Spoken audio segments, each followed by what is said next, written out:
கிறிஸ்துவுக்குள் பிரியமானவர்களே, இந்த நாளுக்கான மாலை நேரம் அண்ணா அப்போஸ்தலனாகிய பவுல் ரோமருக்கு எழுதின நிருபம் 12வது அதிகாரம் 4வது வசனம். ரோமர் 12:4, ரோமன்ஸ் 12:4.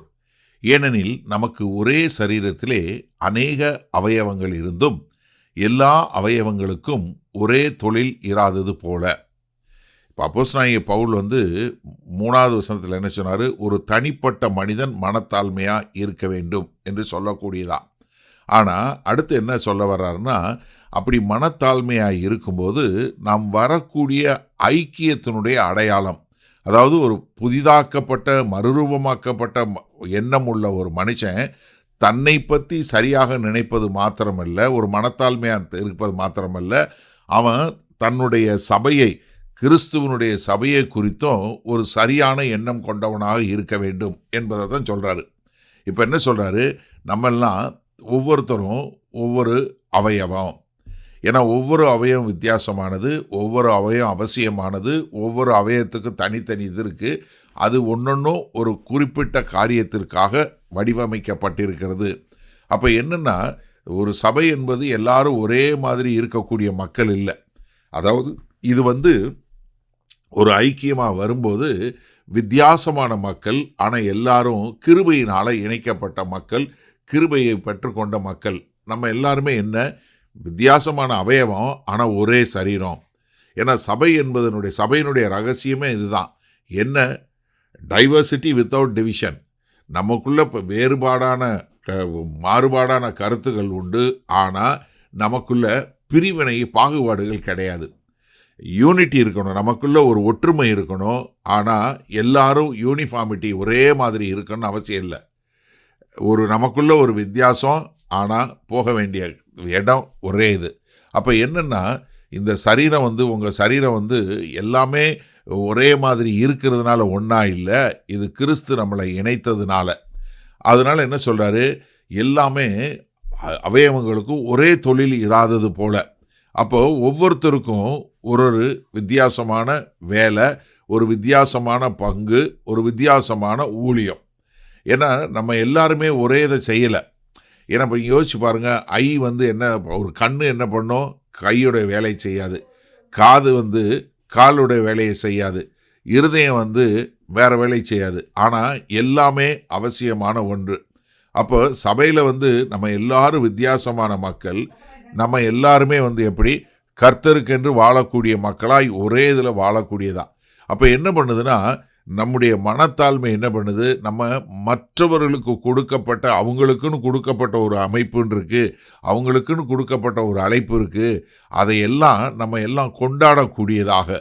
அப்போ என்ன, நீங்கள் நல்லா இங்கே யோசிங்க. முதல் 2 வசனங்களில் நம்ம எப்படி கர்த்தருக்கு நம்ம ஒப்பு கொடுக்குன்னு சொல்கிறாரு. அடுத்து நம்மளை பற்றி நம்ம எப்படி யோசிக்கணும், நம்ம எப்படி மனத்தாழ்மையாக இருக்கணும். அப்புறம் நம்ம இந்த சபையாகிய சரீரத்தில் நம்முடைய இடம் என்ன என்று தெரிஞ்சு கொள்ளும் போது நம்ம என்ன பண்ணுவோம்? ஒரு ஒப்பு கொடுக்கப்பட்ட ஒரு வாழ்க்கையாக வாழ்வோம். அப்போ நம்ம இதை தெளிவாக புரிந்து கொள்வதற்காகத்தான் வரப்போகிற ஒரு காரியத்தை நமக்கு சொல்லி கொடுப்பாரு. சரி, இந்த நாளில் இந்த வசனத்தை நம்ம எப்படி எடுத்துக்கொள்வது? சபை என்பது ஒரு அமைப்பு இல்லை. நீங்கள் நல்லா தெரிஞ்சு கொள்ளுங்க. சபை என்பது ஒரு ஜீவிக்கிற ஒரு சரீரத்திற்கு ஒப்பானது. அப்போ இந்த சரீரத்தில் நமக்கு வித்தியாசமான அழைப்புகள், வித்தியாசமான கிருபை வரங்கள், ஆனால் எல்லாமே அவசியமான ஒன்று. அப்போ தான் இந்த சரீரம் ஆரோக்கியமாக இருக்கும். ஒரு சபை என்கிற சரீரம் ஆரோக்கியமாக இருக்கணும்னா வித்தியாசமான வரங்களை கொண்ட வித்தியாசமான மக்கள் எல்லாரும் இருக்கணும். ஆனால் அவங்க எல்லாருமே இருக்கிறது அவசியம் என்று சொல்லக்கூடியதாக. அது மாத்திரமல்ல, நம்முடைய ஒற்றுமை என்பது எதில் வருது தெரியுமா? நம்ம எல்லாருமே ஒரு சேர்ந்து வரும்போது நமக்கு ஒரு அடையாளம் இருக்குது பாருங்கள், அதில் தான் இருக்குது. ஒருத்தர் மாத்திரத்தில் இல்லை. ஏன்னா நீங்கள் நல்லா தெரிஞ்சுக்கொள்ளுங்க, எல்லா வரங்களையும் பெற்ற ஒரு விசுவாசியும் கிடையாது. அதே மாதிரி எந்த வரமும் இல்லாத ஒரு விசுவாசியும் கிடையாது. இதை நம்ம சரியாக புரிஞ்சுக்கொள்ளணும். எல்லா வரத்தையும் பெற்ற ஒரு ஆள், நான் தான் சூப்பருங்கிற மாதிரி ஆளும் கிடையாது. அதே மாதிரி ஒன்றுமே இல்லாமல் ஒருத்தரும் கிடையாது. நீங்கள் இங்கே ஒரு சரீரத்தில் ஏதாவது ஒரு முக்கியமான பங்குன்னு பாருங்கள், இல்லை ஒன்றுமே தேவையில்லைன்னு ஏதாவது சொல்ல முடியுமா? முடியாது. அப்போ என்ன, மனத்தாழ்மை என்ன பண்ணுது? கர்த்தர் எனக்கு கொடுத்த ஒரு அடையாளத்தை நான் ஏற்றுக்கொண்டு அதே மாதிரி மற்றவர்களை ஏற்றுக்கொள்ளக்கூடிய ஒரு காரியமாக அது அப்போ நம்ம என்ன தெரியும் தெரியுமா? எனக்கு என்ன பங்கு இருக்கோ அதை செய்வோம். அப்போ நான் என்ன செய்ய மாட்டேன், எனக்கு எல்லா வரமும் வேணும் அப்படின்னு தேட மாட்டேன். ஏன்னா எனக்கு என்ன கொடுத்துருக்கிறாரோ அதை நான் செய்கிறேன். அப்போ நான் என்ன பண்ண மாட்டேன், நான் கிருபையப்பட்டிருக்கேன், அதனால நான் என்ன பண்ண மாட்டேன், என்னையும் தாழ்மையாக என்னையும் ஒரு வேண்டான்னு நினைக்க மாட்டேன், மற்றவங்களையும் அப்படி நினைக்க மாட்டேன். அதே மாதிரி கூட இருக்கவங்க யாரை மேலேயும் பொறாமையும் கொள்ள மாட்டேன். எல்லாரையும் சேர்த்து ஓடக்கூடிய ஒரு காரியத்தை செய்வேன். அப்போ நம்ம இதை புரிஞ்சு கொண்டு நம்முடைய அடையாளத்தை புரிந்து கொண்டு நம்ம வாழ கற்றுக்கொள்வோமா? வல்ல பிதாவே, இதோ எல்லா வரங்களை பெற்ற எந்த விசுவாசியும் கிடையாது, எந்த வரமும் இல்லாத விசுவாசியும் கிடையாது. அதனால் நாங்கள் ஒருவரோடு ஒருவர் ஒப்பிடாமல் எல்லோரும் அவசியம் என்பதை உணர்ந்து அதற்கேற்றாற்போல் வாழ எங்களை அர்ப்பணிக்கிறோம்.